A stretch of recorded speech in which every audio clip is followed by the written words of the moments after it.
Des unités de renseignement infiltrées, des hélicoptères de combat, des artilleurs armés de missiles longue portée. Trois forces de l'armée de terre capables d'agir ensemble loin de la ligne de front, là où il est possible d'affaiblir l'ennemi sur ses terres.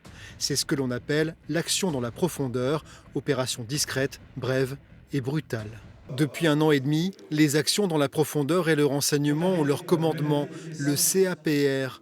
Installé à Strasbourg, au cœur d'une région à la longue tradition de renseignement militaire, un état-major qui permet une meilleure coordination des unités spécialisées. On s'est rendu compte aujourd'hui, à l'aune de ce qui se passe à l'Est, dans le cadre du conflit russo-ukrainien, c'est qu'il y avait un vrai enjeu autour de ce qu'on appelle le combat dans la profondeur. Et en fait, la création du CAPR, c'est vraiment la traduction de la bonne prise en compte par l'armée de terre de cet enjeu, qui est un enjeu majeur.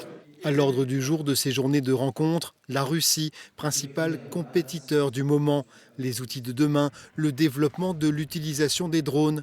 Réflexion, anticipation, préparation dans un contexte géopolitique où il paraît de plus en plus nécessaire de se tenir prêt.